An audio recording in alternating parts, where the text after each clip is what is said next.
Сегодня мы наконец узнаем, можно ли пить кофе, сколько его можно пить, что нужно кушать, чтобы не поправляться, долго жить и хорошо выглядеть. Сегодня моя гостья Витана Ислямова, нутрициолог, семейный нутрициолог, мама, для меня это очень важно, мама 3 детей, многодетная мама. И первый мой вопрос к тебе, Витана. Ассаляму алейкум. Алейкум сялям. Очень приятно, Лилия Ханум, что вы меня пригласили. Для меня это первый опыт. Иншаллах. Думаю, что будет интересно. Да, нам тоже будет интересно. Я подготовила некоторые вопросы. И первый мой вопрос — это как вообще ты стала нутрициологом? Ой, это интересная долгая история. Вообще медициной я горела с самого детства. С самого детства ходила с больничками, игралась, говорила, что буду врачом. Но после школы поступила на фельдшера обучаться. Горела прям медициной и хотела быть фельдшером на скорой помощи. Прям была мечта. Помогать людям. Да. Потом, конечно же, и хотелось мне поступить в высшее медицинское учебное заведение. Но случилась любовь, да, семья, и я вышла замуж, и, естественно, конечно, мне хотелось все-таки, не покидала мысль медицины, быть близкой к ней, и я решила пойти учиться на дефектолога, потому что это также помогающая профессия. В декрете я училась на дефектолога. Супруг у меня тоже занимается реабилитацией детей, и как бы это очень близко нам. И тогда уже пошли свои дети, и я начала понимать, что что-то нужно делать, потому что они заболевают постоянно, периодически, там, грубо говоря, каждый месяц они болеют. Пошел в садик, заболел, это что-то не то, я понимаю, что что-то неправильно я делаю, наверное. Тут плюс еще аллергия у ребенка начала обостряться, атопический дерматит, и мы начали ходить по врачам очень много. И, в принципе, лечение помогало на короткий срок. Потому что таблетки, да? Да, нам назначали антигистаминные, просто, грубо говоря, замазать причины. Не причины, а симптомы. Мы замазываем симптомы, пьем антигистаминные таблетки, допустим, там мажем какие-то кремики, временно помогает. А причину мы не нашли, не можем устранить. И нам никто не говорит, что, допустим, может быть реакция на коровье молоко, либо еще на что-то, то есть, что нужно искать причину. Да. И я начала сама вот так обучаться для того, чтобы помочь своим детям в первую очередь. В первую очередь для себя, да. И действительно, когда я более углубленно начала изучать этот вопрос, я поняла, что питание очень важно для человека и, в принципе, для детского здоровья в первую очередь. Конечно, важно правильное питание, сбалансированное, для того, чтобы ребенок получил все микроэлементы, витамины, для того, чтобы не вызвать питанием, допустим, воспаление, ту же аллергическую реакцию. И вот это, наверное, было началом моего пути в нутрициологию. Вообще нутрициология — это такая помогающая специальность. А сейчас она уже стала более с научной точки зрения более подтвержденной. Да? Раньше сначала все боялись нутрициологов. Что это за название? Что это такое, да, там, зачем она нам нужна, это же не врач. Но сейчас уже и многие врачи ушли в превентивную медицину. Но, в принципе, я не делю медицину на доказательную, недоказательную. Есть медицина, вообще она, в принципе, вся как помогающая медицина, она вся рабочая. И как-то ее делить, я думаю, что это неправильно. Всегда была профилактика заболеваний. Единственное, что сейчас сложно с этим, с профилактикой, потому что, если смотреть в целом систему здравоохранения, конечно, у врачей мало времени на приемы, на то, чтобы заниматься профилактикой. Они уже лечат непосредственную катастрофу, когда уже что-то случилось. Да. А профилактикой занимаемся мы, нутрициологи.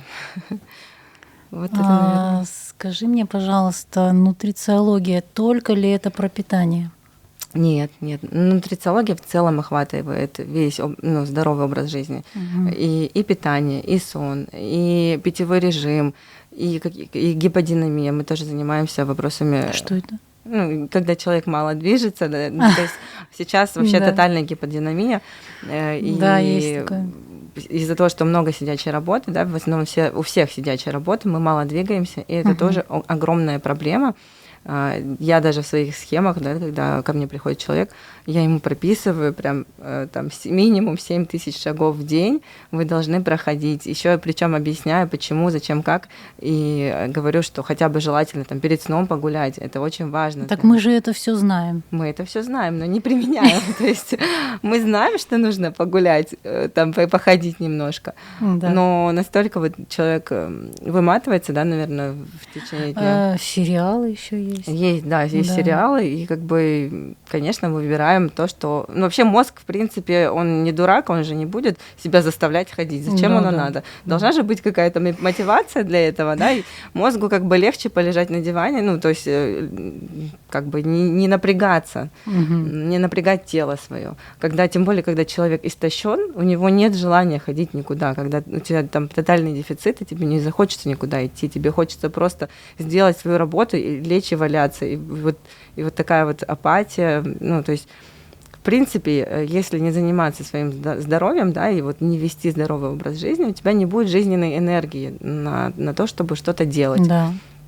Как бы вот, ну, наверное, поэтому нутрициология очень важна. Она захватывает, можно сказать, все в целом, да.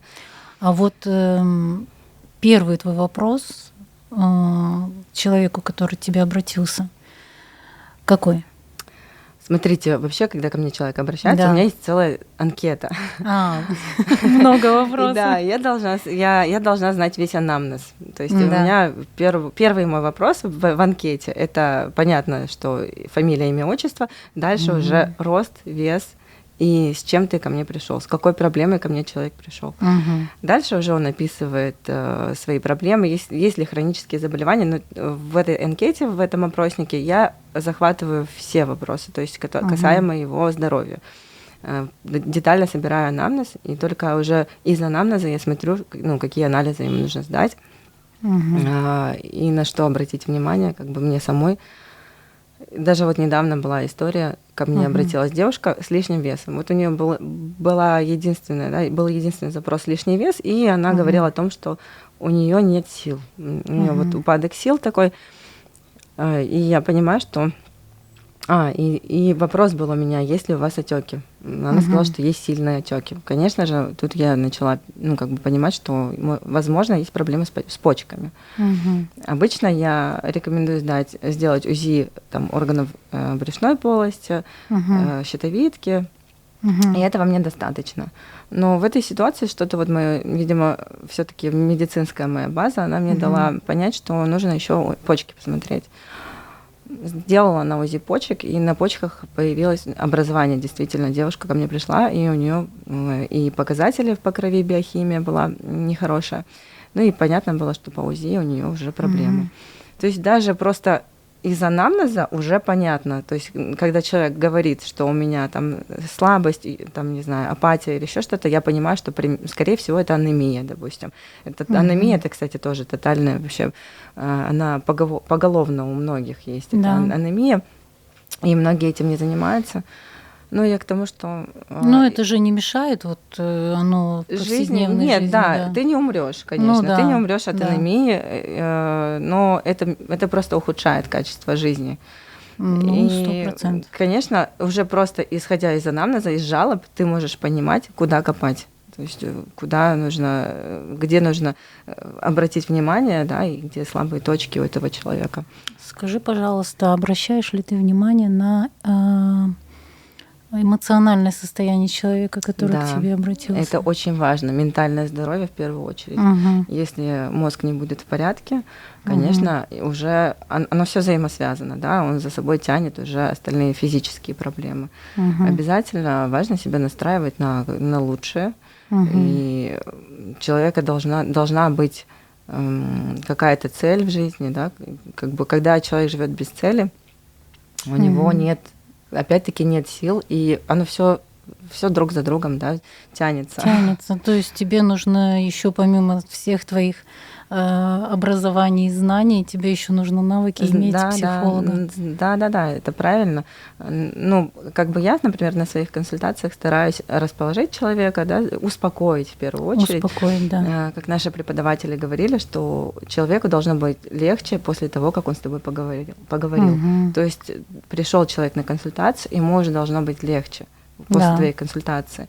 Ему нужно внушить, да, вот это вот, что все хорошо у тебя, что тебе нужно сейчас просто немножко подтянуть какие-то вопросы, и все будет прекрасно, да, и настроить, да, расположить, его настроить на работу.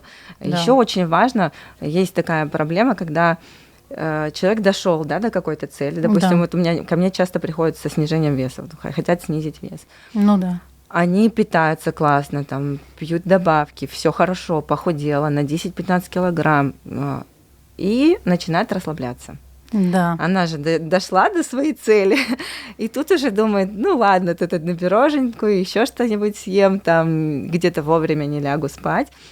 Они начинают расслабляться. И самое сложное – это не дойти до какой-то цели, а сохранить результат, потому что это уже образ жизни. Удержать, да? Да, это уже просто нужно поменять полностью образ жизни и пересмотреть. То есть идти на это, ты должен настраиваться, что это уже игра в долгую, это уже не так, что ты просто что-то попила и все. А что попить, это не про это, что вот раз выпила там 2 добавочки и тебе классно. Это временно подлатает, но те дефициты, которые у нас накоплены за долгие годы, там 15-20 лет, кто-то еще больше, да, кто-то старше приходит, считает огромная дыра, которую ты просто подлатываешь, но толку нет, если ты не будешь менять полностью рацион, и настраиваться на такую работу. Еще же не только свой рацион меняешь и свой образ жизни, нужно поменять образ жизни всей семьи, рацион. Ну да, у женщин это проблематично.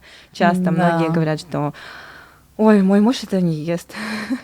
Да, для него отдельно готовить, это отдельно. Мужчины привыкли есть хамар-ашлар, допустим, еще что-то. Ну, на своей практике скажу, что у меня, например, раньше хамараш через день был.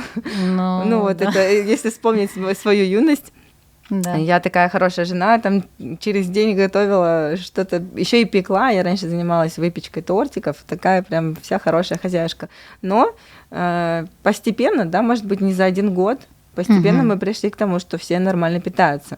И сейчас уже мужу, например, тяжело что-то из там теста он поест, если 1 раз там в месяц, можно, 2 раза в месяц. Потом ему тяжко, например, он уже сам понимает, что ему хуже от этого. То есть можно быть плохой женой, да? Иногда можно, да. Иногда полезно. Да, когда это касается, здоровья всей семьи, да. Еще знаете что? Важно найти альтернативы. Не так, что ты отказалась, и все, ничего нельзя. Ты говоришь, все нельзя, там мы не едим мучное. Начните с малого, замените сахар, допустим, на обычный рафинированный сахар. На что, интересно? Вот тот сахар, который мы используем, это рафинированный сахар. Он вредный, допустим. Да. Можно заменить его сначала на нерафинированный сахар. Это что? Просто есть сахар нерафинированный. В принципе, его можно вести. Есть нерафинированный кокосовый, тростниковый сахар. Тот, который не проходит обработку. Видишь, я даже не знаю. Да, вот это азы, да, с этого начинаешь. Ту же самую муку. Раньше, например, если говорить там, а как наши бабушки? Раньше бабушки готовили из цельнозерновой муки, когда брали целое зерно. А сейчас мы берем там высший сорт, это просто серединку зерна, то есть зерно очищают и берут только серединку и смалывают его. Да. Это бесполезная мука, она вредная для здоровья. Если мы берем цельное зерно, такая мука может быть полезна, если ее правильно приготовить. Если ты возьмешь, как раньше, татар-мая делали, да, наши китайки. Да. Если ты делаешь мая, закваску, и на закваске, допустим, ты сквашиваешь тесто и печешь хлеб. Это будет замечательный, полезный хлеб с витаминами группы В, и такой хлеб можно есть. Важно его правильно приготовить. То есть не так, что нам нельзя хлеб, и мы не едим. Это вопрос к женщинам тоже. Мы все-таки в первую очередь хранительницы очага, и мы должны научиться правильно, вкусно, здорово кормить свою семью. То есть многие обесценивают этот момент, что зачем дома готовить, зачем это нужно. Это важно, ты вкладываешь в свою семью, твоя дочь видит, как ты готовишь, и таким образом идет здоровье на все поколения, не только что вот ты себе правильно готовишь, ты учишь своих детей правильно питаться, Да, и это важно. оздоравливаешь даже своих внуков и правнуков, можно сказать так. Но получается так. Надо найти альтернативы. Куча рецептов есть. У меня у самой там 3-4 методички с рецептами с моими. Просто ты берешь эту методичку, и там расписано понедельник, вторник, среда, четверг, допустим, и на 3 раза в день 3 приема пищи. И все прям расписано, да, детально, как это все готовить. Нужно уделить внимание этому, просто сесть, уделить, допустим, день-два и разобраться в вопросах питания. Для этого и есть вот такие специалисты, как я, коучи по здоровью, да, нутрициологи, которые вас научат, если вы захотите. Главное желание, да, то есть все выкинуть это неправильно. Ищем альтернативу. И сложно, особенно детям сложно отказаться от сладкого. Если ребенок с самого детства ел кучу сладостей, и тут резко ему все тебе нельзя, это же будет стресс. Это, он не сможет, он не справится с таким стрессом, и это будет очень тяжело. Это будет даже, может быть, травмой какой-то для ребенка. Поэтому вообще взрослому. Да, нам взрослым сложно. Да. Вот эта тяга к сладкому, вообще как можно избавиться от нее? Сейчас я договорю быстренько по поводу детей. Да. Обязательно деткам можно что-то печь свое домашнее. Берете правильные ингредиенты и печете. Вот это важный момент. И те же сладости. Можно готовить там те же конфетки из кэроба, можно готовить желейки, можно самим сделать сок и сделать желейки, допустим, и не давать магазинные с красителями. Поэтому ищем альтернативу. По поводу сладкого. Смотрите, почему человеку хочется сладкого. Да, обычно большое желание, тяга к сладкому – это звоночек к анемии, от анемии, вернее. Потому что, когда у человека нет энергии, ему хочется восполнить быстрой энергией. Да. Что нужно делать? Важно очень добирать белки. Белковая пища должна быть в рационе. Обязательно добирайте белки. Если человек добирает белки и жиры, кстати, жиры тоже, если идет дефицит жиров, тоже бывает очень хочется сладкого. Плюс еще, есть какие-то добавки, такие как там хром, берберин, которые снижают тягу к сладкому, но это уже индивидуально нужно смотреть. Это анализы нужно проводить, да? Хром можно для профилактики пропить в течение месяца, не более. А если более, это уже смотрим, если есть инсулинорезистентность, если инсулин у вас выше, чем 5, то можно хром пропивать и дольше. Никакие добавки мы бесперерывно не пьем. Пьем, допустим, месяц, 2-3, потом обязательно делаем перерыв. Но это как помогающие добавки, то есть они не заменяют вашу работу над всем образом жизни. Что еще со сладостями важно? Когда ты ешь сладкое, идет высокий скачок инсулина, поступает глюкоза, организм выделяет много инсулина, идет такой скачок, резкий всплеск, и он точно так же резко падает, когда ты ешь просто какой-то быстрый углевод или что-то сладкое. Что же делают жиры, например? Если ты ешь что-то сладкое с жирами и с белками, жиры и белки, они дольше расщепляются, чем углеводы. И тогда, получается, нет вот этого быстрого скачка. Даже если вот вы хотите что-то сладкое съесть, пожалуйста, сначала поешьте нормальную еду. Допустим, вы позавтракали с нормальной порцией там, белков, допустим, это пусть яичница будет какая-то, на топленом масле, вот уже и белки, и жиры у тебя есть. Можно добавить туда какой-нибудь кусочек отварного говяжьего языка, допустим, или паштет, что-нибудь такое, и салат. И после этого можно съесть сладкое что-то, если прям очень хочется. Ты съешь сладкое, тогда эти углеводы будут расщепляться медленнее. И будут медленнее насыщать наш организм, не будет большого всплеска. Для нас опасны вот эти вот всплески, инсулиновые скачки. Вообще, как бы тяга к сладкому и ожирению – это все отголоски к инсулинорезистентности. Что такое инсулинорезистентность? Рассказать? Да, да. Смотрите, инсулинорезистентность – это такое состояние, когда наши рецепторы на клетках, они не чувствуют инсулин. То есть каждая клеточка, она имеет такую створку, на которой есть рецепторы к инсулину. Инсулин берет, захватывает глюкозу и несет ее по клеткам. Несет он в клеточку, а клетка из-за того, что постоянно раздражается, то есть когда мы много едим углеводов, постоянно, допустим, мы перекусываем, постоянный всплеск инсулина, эта клетка всегда раздражается и уже перестает быть чувствительной. Она не чувствует этот инсулин, он стучится, грубо говоря, а клетка не пускает. И что в такой ситуации ему делать? Ему же нужно куда-то эту глюкозу деть. Он стимулирует мозг для того, чтобы выработались жировые клетки и распихивает этот сахар в жир. То есть отсюда идет у нас ожирение. Как бы вся вот эта система с перекусами и с едой на ходу, как раз-таки она ведет к инсулинорезистентности. Это очень важно понимать. Вот когда ты человеку детально объясняешь, как это все влияет на твой организм на уровне биохимии, тогда он уже начинает задумываться, что действительно, да, я сейчас вот съем вот это, и у меня будет будет скачок инсулина, да, и будет хуже мне. И они мои пациенты, все-таки, когда я им детально это все объясняю, они начинают все-таки следовать здоровому образу жизни и понимать, для чего это.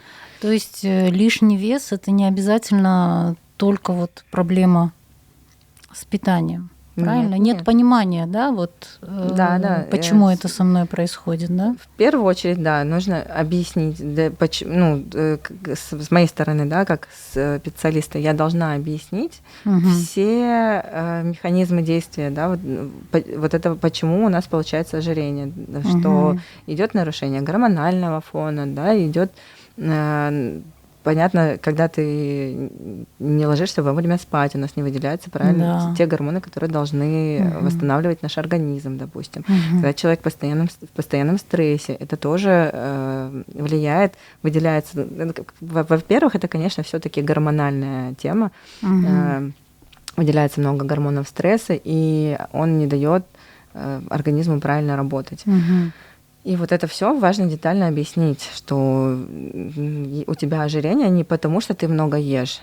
То есть это не самая важная причина. Вопрос к тому, во сколько ты ложишься спать, что ты ешь, правильно ли ты ешь, в какое время ты ешь, сколько ты воды пьешь. То есть вот эти все вопросы, они очень важны. И если у тебя дефициты, если человек в тотальных дефицитах, у него не будет энергии на то, чтобы он там похудел, у него не будет сил даже на это. Организм не будет заниматься этим. Он, наоборот, будет копить жировую ткань. Еще же важно понимать, что жировая ткань – это тоже эндокринный орган. Жировая ткань тоже провоцирует выработку гормонов неправильных, эстрогенов, допустим. Вот у мужчин бывает ожирение по женскому типу, да? Когда как раз-таки его же жировая ткань, она провоцирует выработку женских гормонов. И в такой ситуации нужно подходить комплексно к этому. Не только ты прописываешь диету. Естественно, ты перекрываешь и дефициты, и смотришь, что ему еще нужно добавить, допустим. Это витамины или как? Да, это витамины. Это витамины. И еще очень важно, не всегда можно давать физическую нагрузку. Например, если есть истощение надпочечников у человека, ему нельзя физическую нагрузку в спортзале, ему можно только ходьбу. А что мы видим, когда идут девушки на фитнес с большим лишним весом? Да. Это только истощает их организм. Но они вот почему-то думают, что в этом выход. Они себя загоняют до такого состояния, когда уже либо сердечно-сосудистая система не справляется, и это ведет к каким-то катастрофам, таким даже как инфаркт. Либо они просто сгорают, да, грубо говоря, выдыхаются, и у них нет сил больше ни на что, ни на жизнь. Они просто думают, да зачем оно мне надо вообще, зачем я издеваюсь? Ну, вообще очень тяжело себя уговорить на следующее занятие, когда у тебя все тело болит, и да, у тебя нет энергии. Мозг тебе говорит, да не надо зачем тебе, оно тебе? Да, действительно, зачем оно тебе надо? И это правильно, он тебе правильно подсказывает. Когда у тебя больше, чем 15 килограмм лишнего веса, тебе противопоказано тяжелая физическая нагрузка, тем более кардио, да, как у нас там на фитнесе, допустим, кардионагрузку дают. Кстати, тренера должны тоже обучаться этим знаниям. Да, не знаю. Нет, к счастью, да, сейчас здоровый образ жизни, он популярный, модный, можно сказать. И сейчас люди начинают немножко узнавать. Но сейчас из каждого утюга говорят про ЗОЖ, да. Мне нравится, что сейчас такие знаменитые люди, популярные, люди, которых мы знаем, мы смотрим, да, они тоже все время говорят о здоровом образе жизни. Это так подкупает, наверное, да, особенно вот, наверное, действует на детей. Да, они же смотрят. Я думаю, что это правильно. Как бы все должны говорить о том, что, во-первых, мы должны обучать своих детей. Как вот изначально каждый должен начинать со своей семьи. И хорошо, конечно, да, когда люди, авторитеты говорят о том, что здоровый образ жизни очень важен, потому что они могут быть чьими-то кумирами, да, и ты смотришь, что вот он правильно себя ведет, да, он правильно питается, и он достиг каких-то целей. Вообще вот с детьми давай немножко поговорим про это. У меня подростки, и я уже не так могу контролировать, что они кушают в течение дня, потому что, завтракаем мы и ужинаем вместе. И то, что они едят на обед, мне неизвестно. Я уже им рассказала о том, что мне приходит счет, то есть они пользуются картой банковской, и я говорю, я вижу, что вы покупаете в магазине. Первое время они, конечно, поверили, но потом, в общем, хочу спросить тебя, как вот донести, как донести им то, что это вредно, потому что им сейчас это непонятно, что могут быть проблемы со здоровьем, что это вредно, что это нельзя даже один раз, даже один кусочек нельзя. С детьми, конечно, если это малыши, я начну с детского малого, с малышей говорить. Да. Изначально мама должна вести правильный прикорм, и вести правильные пищевые привычки. Вообще весь иммунитет закладывается, грубо говоря, до 7 лет, 7-8 лет. Если ребенок правильно питается этот промежуток времени, то уже у него есть база какая-то. Если ребенок с самого детства знает, у него правильные пищевые привычки, он знает, как должно быть правильно, если он ест дома правильную еду, и, допустим, пошел он в школу дальше, уже 8-9 лет он пошел в школу, и нет возможности дать ему с собой обед, допустим, у мамы. Сейчас сложно, да, с этим не всегда получается. И он где-то там что-то съел не то, это не страшно. Когда есть дома зеленая зона, грубо говоря. Дома зеленая зона, в красной зоне в школе, допустим, он может что-то там съесть не то, неправильное. Мне понравилось. Но это не так опасно. Это не так, это не так опасно, когда дома всегда полезная еда. То есть это лучше, чем у вас и дома будут куча сладостей, чипсов и чего-то остального там в шкафчике. Все равно он там наелся. Какая разница? И ты думаешь, да ладно, он там в школе все равно ест, он везде ест, и что от него прятать? Нет, надо прятать, надо, чтобы дома этого не было. А даже если он где-то там втихую съел, это не так страшно. Я поняла. Но правильные привычки нужно прививать с прикорма с самого младенчества. Сейчас у меня моей младшей дочери 11 месяцев. Она ест это мясо с таким удовольствием, она ест овощи, зелень.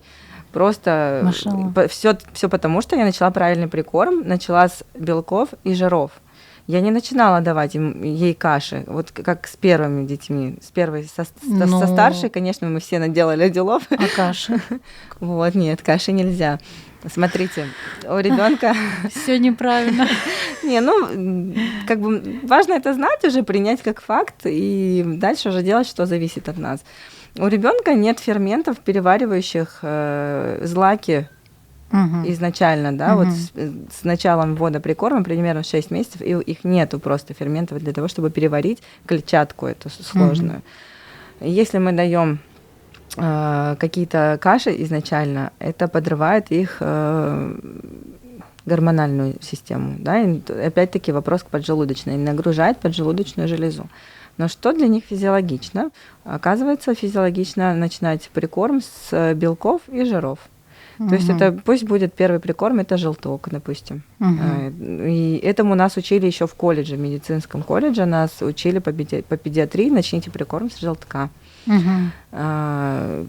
пусть это будет какое-то там мясо кролика, перепелка, индейка. Да, если курица, то домашняя. Ну, кстати, вот вопрос по поводу того, что важно брать фермерские продукты. У нас это, к счастью, доступно в Крыму. Да. Мне кажется, если поискать, ты найдешь везде.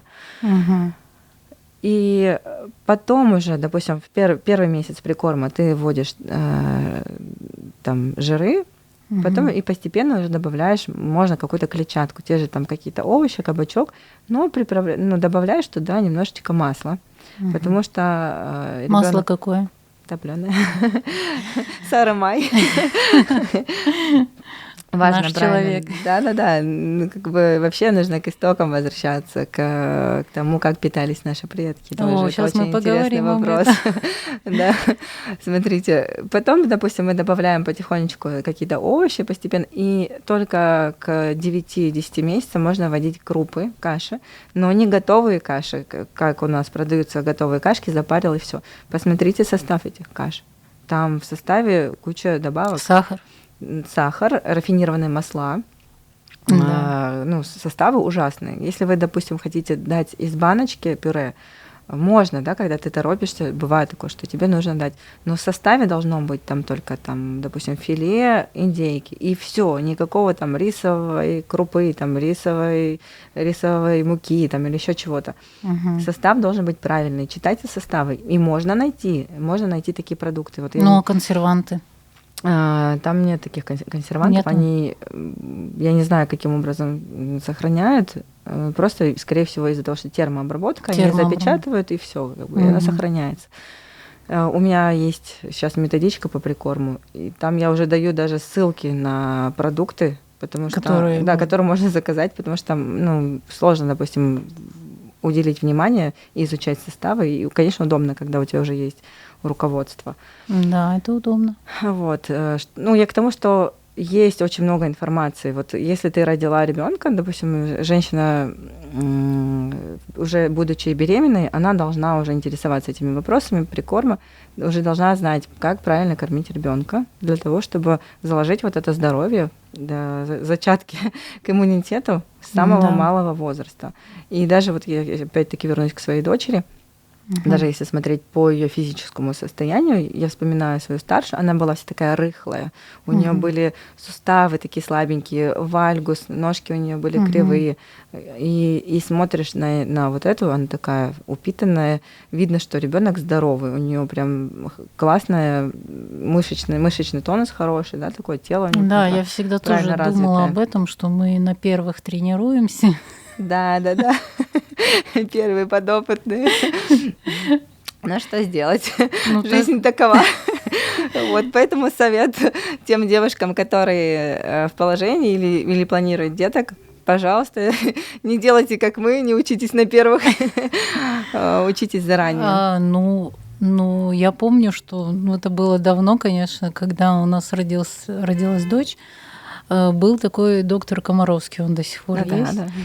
Да. И я вот закаливала ребенка, там делала динамическую гимнастику с ней, да, прикорм начинала с каш. Прикорм, да. Единственное, что по Комаровскому мне прям прикорм вообще не нравится. И когда я смотрела... У него он до сих пор, да, не поменялся? Я смотрела какую-то книгу, которую он был с автором.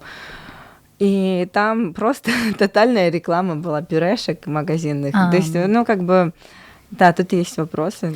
Конечно, он как специалист во многом успевать молодец. Делать своими руками, да, все готовить своими руками? Вот ты говорила, что есть какие-то лайфхаки. Лайфхаки, да, классно. Классно, если ты заранее приготовишь себе, допустим, на неделю. Вообще, как я объясняю своим пациентам, которые у меня на ведении, как вам облегчить свою жизнь. Изначально мы просто выкидываем, либо отдаем продукты, которые тебе нельзя, запрещенные продукты. Это та же белая мука, сахар и все остальное, рафинированное масло обязательно. Это все мы убираем из дома.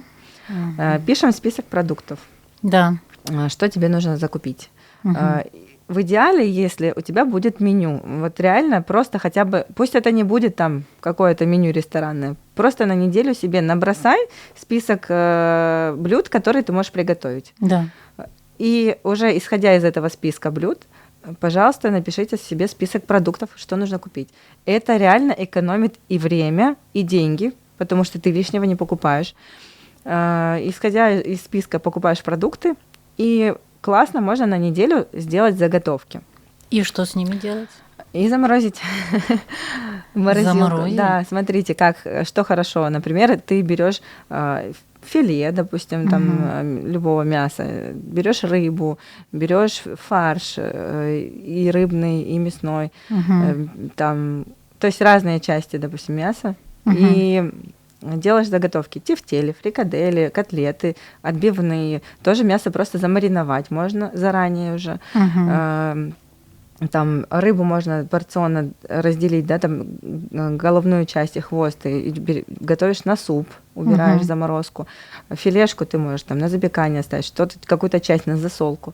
Допустим, заранее ты засолила рыбу, порционно себе приготовила, что можно просто достать, разморозить и запечь, допустим.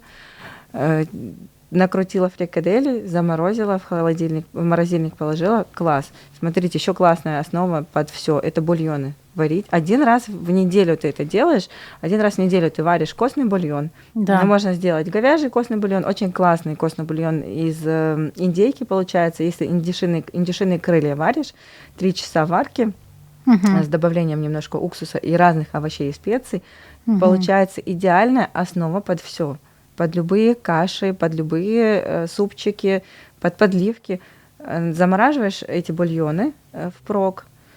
И сейчас, например, когда нужно быстро что-то приготовить, ты вот приходишь домой с работы уставший, у тебя полчаса уходит на готовку еды.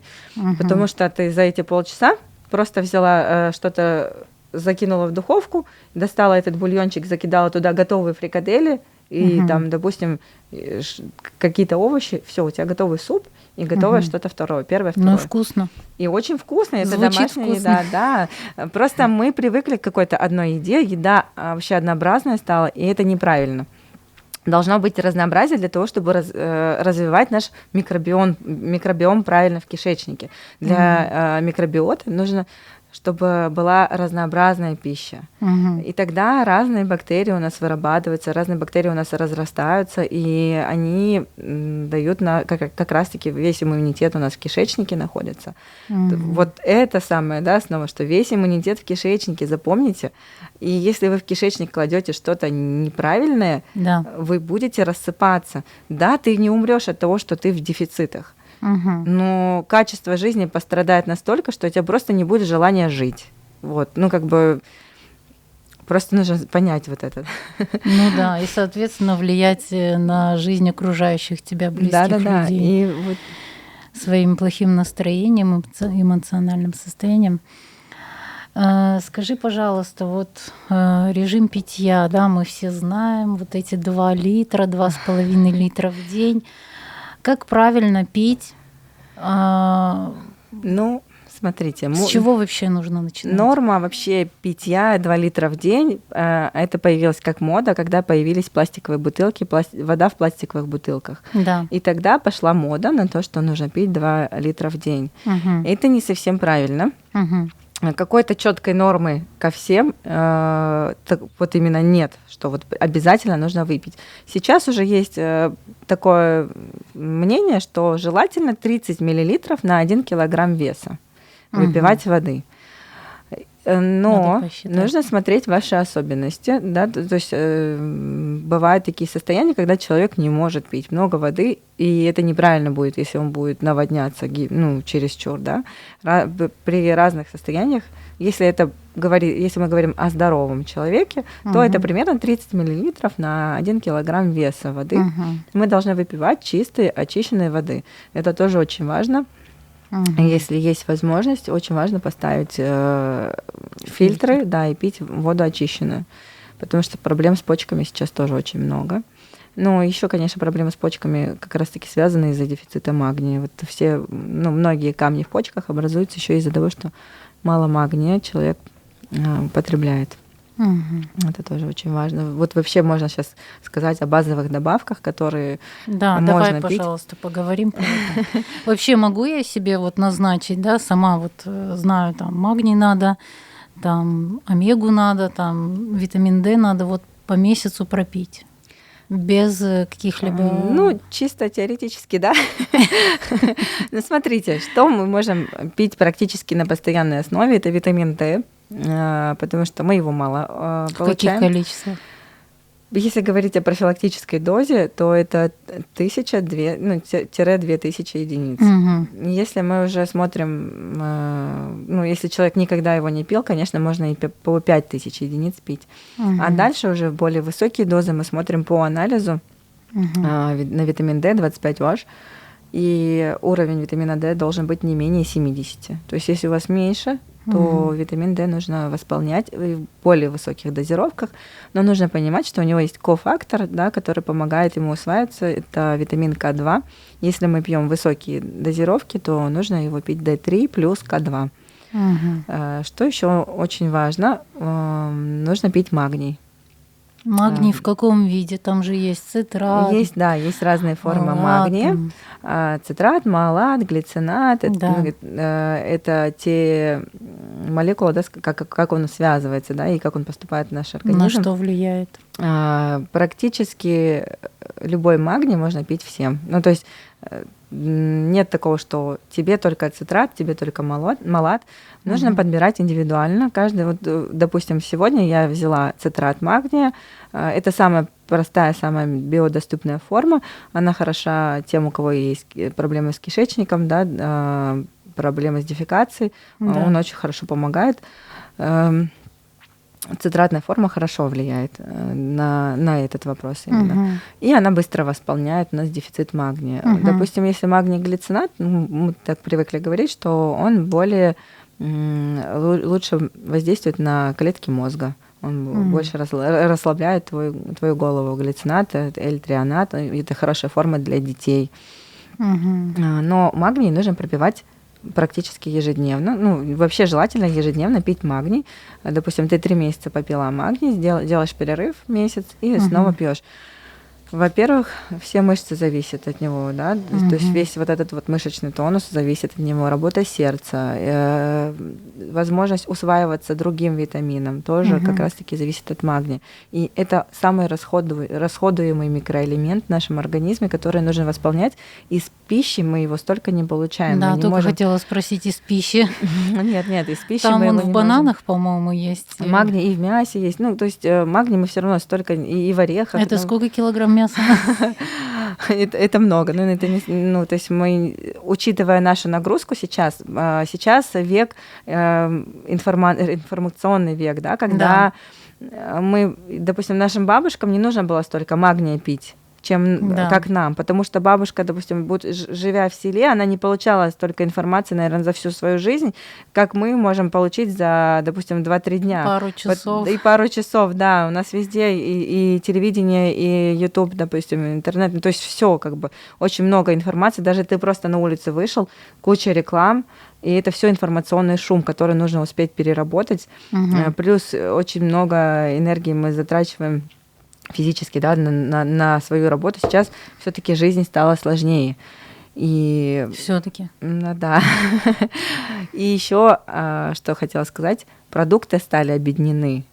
Да. Объединены микроэлементами, потому что в наше время, да, обработка полей, даже сама просто техника, которая обрабатывает, да, эти поля, она тоже оставляет после себя и масло, и все вот эти вот газы выхлопные, оно все загрязняет нашу экологию. И, конечно, качество продуктов стало страдать. Поэтому я всем рекомендую, если есть возможность, ищите фермерское, ищите эко, ищите органик. То есть есть знаки, которые... Но это все сразу дороже на порядок. Ну, если заказывать, да, что-то зарубежное и покупать, то дороже. Если у нас в Крыму, в принципе, я думаю, как вот на Кавказе тоже есть такое, что там не так уж это все дорого. Ну, не так дорого. Можно найти где-то даже соседнее село возле твоего города и пойти купить там у бабушки яиц. Да. Но тоже еще важно, чем бабушка кормит. Желательно, да. Нужно анкетирование бабушки провести. Ну, я, например, когда своим детям смотрела, допустим, искала козье молоко. Это вообще дефицит, да. Сейчас оно есть на рынках везде, оно есть даже в Яблоке, продается козье молоко. Фермерское. Кстати, в Яблоке продается фермерское козье молоко. Обратите внимание. Просто кто ищет, тот найдет, да. Ну ладно, я искала... Яблоко, свяжитесь с нами. Да-да-да. Я искала, в общем, бабушку, которая чистенькая. То есть для меня было важно, чтобы она сама была аккуратная, чистая, чтобы ее козочки паслись на лугу, чтобы они не просто стояли. И, я нашла, в принципе, у нас нет таких проблем. Да, тяжело, конечно, кто живет в больших городах. Но даже там находим, допустим, вот когда мы ездим с супругом куда-то в командировку, он едет и нас берет с собой. Я все равно нахожу там. Я нахожу эти лавки, я нахожу эти... Сейчас это стало модно, действительно. Я нахожу эти фермы, допустим, Инстаграм, пожалуйста, написала там какая-то эко-ферма, там, допустим, Москва. И у тебя выходит куча... в Москве, я думаю, да. Там очень много, наверное. Я так образно, да, любой город, пусть это будет Париж. Можно, в общем, везде найти продукты. И, может быть, с одной стороны, да, дороже, но это тебе обойдется дешевле для твоего здоровья. Если ты будешь есть правильную продукцию, то тебе не придется тратиться на лекарства, и ты не будешь болеть. И ты экономишь. И вообще изначально, я помню, когда начала там заказывать витамины, вот менять этот образ жизни, конечно, мужу было все страшно. И он такой: ой, мне уже плохо, когда я вижу, сколько это все стоит. Да. И когда он увидел, что через неделю у ребенка прошли синяки под глазами, потом через месяц она месяц не болела. Тут все в садике переболели, она не заболела. Да. Тут уже раз мы полгода без антибиотика. Уже год без антибиотика. И у меня дети могли потом, я не знаю, не очень редко, когда пьют антибиотик, это прям, не знаю, экстренные какие-то ситуации, когда действительно там гнойная инфекция и нужно. И мы не тратим столько на врачей и на лекарства. И вообще лекарства, антибиотики, и еще колоссальный удар по здоровью, по кишечнику. Да, в первую очередь. Поэтому это тебе в любом случае питаться правильно, это тебе обойдется дешевле. Давай немножко поговорим про то, как питались наши предки.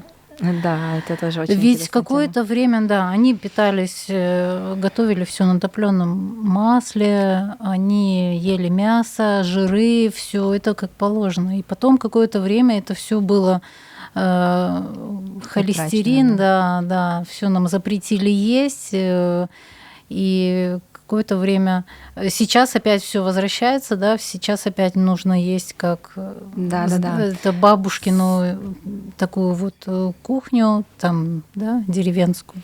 Да.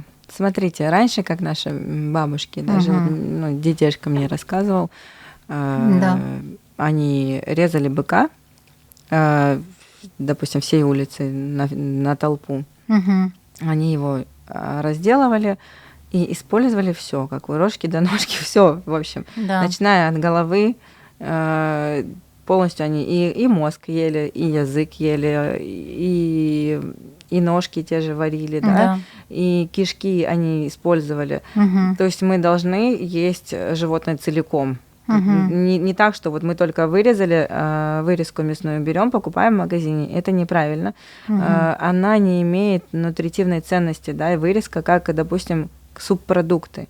И сейчас наши многие женщины говорят: ой, это же все там неприятно пахнет, я не хочу там, допустим, готовить. Просто ты не умеешь, тебе легче выбрать позицию жертвы, и ты не умеешь это готовить. Реально наши Или говорят: мои дети там не едят. Это если ты сама ешь, то, скорее всего, мои дети не едят, это вообще просто, знаете, меня так эта фраза раздражает, если честно. Не твои дети не едят, ты не готовишь. Или ты не ешь. И ты не ешь. Изначально ты не приучила своих детей есть. И ребенок не виноват, что ты не готовишь. Но он же повторяет. И вернемся к бабушкам. Во-первых, они целиком это все ели, да, мясо. И очень важно, чтобы у тебя 3 раза в неделю хотя бы были субпродукты. Если смотреть распределить по неделе, допустим, пару раз в неделю красное мясо мы едим. Пару раз в неделю это птица, там 2-3 раза в неделю это рыба, и пару раз в неделю мы должны есть субпродукты. Раскидайте это на 3 приема в день. Пусть на ужин это будет легкий белок, это мясо, птица, мясо птицы, мясо рыбы, ну, рыба и там, допустим, индейка какая-то, это все пусть останется на ужин. Да. На обед можно что-то такое посложнее, да, красное мясо можно. На завтрак очень хорошо субпродукты добавлять. Возьмите, запеките сердце. Оно вам будет вместо колбасы, допустим. Да. И ты можешь это сердце есть чуть ли не неделю. Ну, как бы я, например, делю его на 4 части, запекаю, мне хватает на пару дней на завтраки. Тот же язык отварили, его можно там есть в течение 2-3 дней, мы стабильно, ну, на семью у нас хватает. Тоже рыбку засолила, точно так же на завтраке ее берешь и ешь. Ну, и рыбу, например, тоже целиком ели наши ну, родные, да, наши бабушки и дедушки. Да. То есть очень важно есть все. Очень важно есть ферментированные продукты. Вот наши Битайлер, Диделер, они всегда готовили, заквашивали овощи. Да. Туршу, да. Я сижу такая, думаю, как называется, чисто лам. В общем, всегда ели туршу, да, наши предки. Это очень важно, когда... Это очень вкусно. Да, когда заквашивается овощ, тогда вырабатывается очень много пробиотиков. В туршу много пробиотиков. И, допустим, сейчас, например, лайфхак, там, квашеную капусту, когда я делаю, насыпаю одну капсулку туда пробиотика. Да? И тогда полезная флора заселяет и сквашивается с полезной флорой. Ну, это такой лайфхак. Ну да. Как бы питаться, как наши предки сейчас, да, мы вернулись к этим истокам. А почему, допустим, пришла мода на то, что там холестерин, жиры нельзя есть? Как раз-таки это тоже вот эта вот реклама, примерно в 50-60-е годы появился маргарин.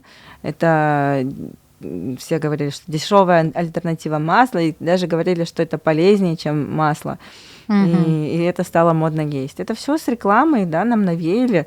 И начали... и вот давай немножко поговорим про растительные вот эти вот масла. Масла. Те, кто сидят на диете, они должны в рацион включать растительные масла. Какие растительные масла можно использовать? Смотрите, вообще по маслам, масла, они содержат очень много омега-6, и на растительных маслах жарить нежелательно, жарить на них нельзя. Прокаливать. Да, нет, лучше такого не делать. Смотрите, масла, на которых мы жарим, это топленое масло, это перетопленный жир, очень тоже хорошая альтернатива. Но это же запах. Нет, почему? Если правильно... Я шучу. Да, ну так говорят, да, что это запах. И если правильно перетопить, то запаха никакого не будет. И вопрос, почему у вас раздражают эти запахи, вопрос к вашему желчному. У вас желчный неправильно работает, раз вас раздражают все эти запахи. Ну, это тоже, я чуть попозже еще расскажу, если будет у нас время. Да, это интересно. По поводу масел. Смотрите, растительные масла, мы можем их использовать как заправку в салат. Да. Но тоже не усердствовать. Там много омега-6, но у нас есть еще омега-3, которые мы должны получать. И если мы много омега-6 едим и мало омега-3, идет перекос вот этих вот омега-жиров и может даже вызвать какое-то местное воспаление. То есть все должно быть в меру. Если по жирам мы говорим, норма жиров примерно 1 грамм на килограмм веса жира ты в день должен съесть. Иногда у нас, я смотрю, когда, например, заправляют салаты, там берут 3-4 ложки масла, поливают. Да, прямо из бутылки. Да, много-много. Плюс, да, как бы классно, жиры нужны нам, но все должно быть в меру. Вообще, наверное, тот закон, к которому я придерживаюсь, все должно быть в меру. Нужно есть немного жиров, не усердствовать с жирами, не усердствовать там совсем. В любом случае нужно это все в среднем количестве, да, ни много, ни мало. Орта сантотмах, Герек. Орта, да. Да, как вы всегда, Витая. Но это же самое сложное. Ну, нет. Знаете, важно прислушиваться к своему организму. Когда ты прислушиваешься, ты понимаешь, что тебе это нужно или не нужно. И опять вернемся к маслам, что очень важно, пожалуйста, это просто вот моя просьба ко всем: уберите рафинированное масло со своей кухни, выкиньте его. Это яд. Это яд, который, рафинированное масло производится с использованием бензина, грубо говоря. Вот этот сам цикл рафинирования масла, он используется, в нем в этом цикле используется нефть. Это просто максимально обедненная вообще какая-то жижа, которая ничего, кроме как возможности пожарить на себе, ну, она больше ничего не несет. Она только портит качество продукта, который мы готовим на этом масле. Начните готовить на нормальных маслах, не рафинированных маслах. Этой информации очень много в интернете. У тебя, кстати, есть пост. У меня есть пост, да, про масла. Прочитайте, это вам будет домашнее задание. Не будем рассказывать, какие масла. Ну, хотя бы, я же говорю, да, это топленое масло, это топленый жир, это масло авокадо, там кокосовое масло, масло красной пальмы. Ну вот, ты все рассказала. Да, много есть масел, на которых можно жарить. Но если смотреть традиционно нам, это сары-май и это топленый жир. Всегда наши битайки готовили на топленых жирах. Да. Любые твердые жиры, у них высокая точка дымления, и мы можем на них жарить. И даже чебуреки жарили на этих животный жир. Вот меня тоже спрашивают, а как ты чебурек, например, готовишь? Да. Ну, я готовлю, как мои бабушки готовят. Вы едите чебуреки? Ну, да. Почему бы и нет? Во-первых, если ты правильно приготовил чебурек, почему бы его не поесть? Вот можно, если у кого есть еще биташки, спросите, как они готовили, из какой муки они готовили. Они сами смалывали эту муку. Да.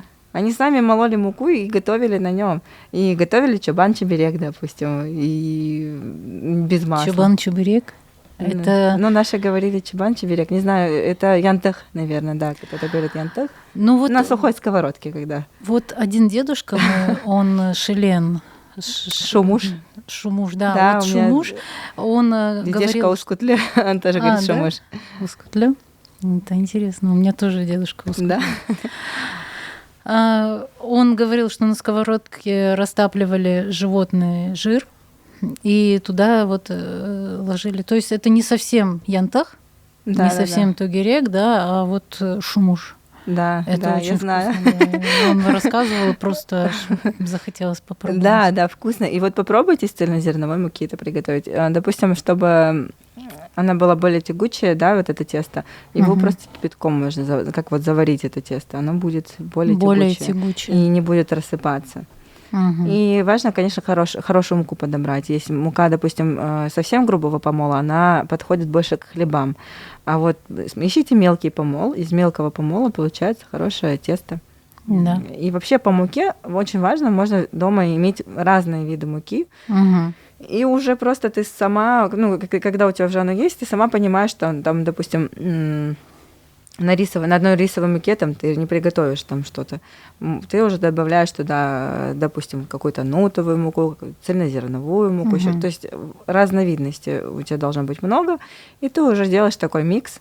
И, допустим, для того, чтобы было тесто более клейкое, там можно добавить муку зеленых бананов, допустим, либо псилиум, либо что угодно. Ну да, но это все, это кажется все сложным. Просто нужно вникнуть. Сейчас, да, мне кажется сложным. Просто можно на стоп поставить, да, записать. Да. Ну, в общем, в принципе, это не сложно. Давай поговорим про кофе. Кофе пить можно. Можно? Можно пить кофе. Просто натощак. Натощак нежелательно. Да. Натощак нежелательно. Очень важно утром правильно завтракать, для того, чтобы наш желчный освободился. Всю ночь желчь омывает печень, с печени выводит все токсины, попадает в желчный пузырь, и эта желчь хранится в желчном пузыре. Утром ты должна позавтракать, обязательно должны быть жиры. Для того, чтобы желчный сократился, должны быть жиры в твоем завтраке. Обязательно. Нет такого, что ты попил кофе и побежал. Нет, вы завтракаете, и после завтрака пьете правильный кофе. Как? В джезве. Наконец-то варим свой человек. Обязательно. Нет, это прям очень важно, чтобы были хорошие зерна, был хороший кофе, не какой-то суррогат. Да. Такое пить вообще запрещено. Мелкий помол. Да, там уже с помолом кому как нравится, но важно, чтобы это был хороший, качественный кофе, сваренный в джезве. Да. И можно пить примерно там 2-3 чашечки в день можно выпить. И есть очень много исследований по поводу кофе. В принципе, я даже могу вам их прислать потом, чтобы, ну, просто для себя, да. Много исследований, где, допустим, наоборот, кофе снижал уровень стресса. Кто-то говорит, что там перевозбуждает нервную систему, еще что-то. Нет, кофе, кстати, снижает уровень стресса. И наши предки знали. Наши предки знали, конечно. Опять-таки мы возвращаемся к истокам, да, к нашим предкам. И это физиологично для нас. Да. Может быть, кому-то там в Африке это будет не физиологично пить кофе столько. Но у нас это уже в крови, это уже на генетическом уровне передается, что мы всегда пили кофе. Поэтому кофе, пожалуйста, можно пить, но не усердствовать тоже. Ну, как бы мера, орта, сон тут мах керек. Во всем, вот во всем нужно придерживаться этому. Нигде не перегибать. Да. Последний вопрос такой. Скажи, были ли у тебя такие случаи, что к тебе обращался человек, ты анализировала, анализировала его рацион, его образ жизни, и все, ты говорила, вы не мой клиент, у вас все отлично, у вас все в порядке? К сожалению, нет. То есть, к большому сожалению, ко мне приходят люди уже в запущенной ситуации, когда они не знают, куда уже податься. То есть вообще мы должны профилактикой заниматься. Все время? Ну нет, вот нутрициологи должны заниматься профилактикой здоровья, да, пациента. А к нам приходят уже с болезнями, с такими просто болячками, которые упустили просто. Ну и я уже их направляю к врачам и говорю, для того, чтобы должна быть какая-то база, ресурс у организма, да, справиться с этой болезнью. Помимо того, что вам назначит врач, пожалуйста, выполняйте вот эти рекомендации. К сожалению, сейчас к нам приходят люди в запущенном состоянии, что очень печально. У нас нету вот той образованности, наверное, да. Должно какое-то время пройти, наверное. Да, должна вот быть какая-то база, и нужно говорить своим детям, что их здоровье это важно для них, да. Вообще здоровье это наш аманат. Всевышний нам доверил наш организм, да, наше здоровье, и мы должны его сохранить. Вот даже вот из этой позиции нужно уже приучать детей к тому, что ты должен сохранить свое здоровье и вести здоровый образ жизни. Но нужно показывать примерно, то есть себя начинать. Себя начать, да? Да, надо начинать с себя. Если мама сама не разобралась в своих дефицитах, в своих проблемах, и хочет там оздоровить ребенка, это все неправильно. Начинать нужно с головы, да. А в нашем случае голова это мама. Ну да. То есть мама должна прививать правильные привычки. Да. Да. Как важно, да? Сколько значит мама в жизни человека? Да, очень большая ответственность именно на мамах в этом случае, в данном случае. И еще хотелось бы спросить, вот человек без каких-либо внешних вот признаков здоровья, нездоровья, да, там, он ест все подряд, и нет лишнего веса, он себя прекрасно чувствует. Твой ли это, нужна ли ему помощь, твоя консультация нужна ли ему? Тут всегда вопрос в том, в первую очередь этот человек должен сам подумать, вообще это мне нужно или нет. Но это все, то есть можно есть что подряд, да, и жить классно. Но это все до поры до времени. То есть когда-то оно все равно до 40 лет, да? Да, когда-то оно может выстрелить. И если ты не хочешь быть дряхлой бабкой, которая останется своим детям на досмотр, да, то есть это уже реалии такие есть. Да. Если ты не хочешь быть такой старушкой рассыпанной, пожалуйста, да, ты можешь там 40 лет скакать и все есть с удовольствием и поглощать все, что можно. Но в итоге все равно оно где-то аукнется. Нет, дай Аллах, конечно, чтобы не аукнулось и так и осталось до 100 лет. Ты жила, и все классно. Но чаще всего практика показывает, что все равно где-то идет какие-то последствия идут. Просто вообще важно знать, что любому здоровому человеку хотя бы раз в год нужно провести медицинский осмотр. Даже у нас в больницах, в поликлиниках есть такое понятие, как диспансеризация. Пожалуйста, не пренебрегайте этому. Идите, вы можете бесплатно в поликлинике. Ты проходишь? Я прохожу частно сама, ну, то есть я в частной клинике сдаю, но если есть время, ну, как бы я могу исходить к терапевту и попросить направление на анализы. Терапевты меня просто уже все знают. В общем, хотя бы раз в год общий анализ крови, кардиограмму сдайте, биохимию сдайте, проверьте. Все нормально, все классно, пожалуйста, вам не нужно ко мне. И важно смотреть по всем показателям анализов. То есть не так, что у тебя там 1 гемоглобин норма и все, остальное там уже... То есть все показатели мы смотрим. В общем, анализы крови и концентрацию эритроцитов, допустим, тромбоцитов и все остальное. Важно смотреть все показатели в крови. Да. Попробуем в этом разобраться. Сагу. Для этого есть проводники. Обращайтесь, иншаллах, помогу. Сагу.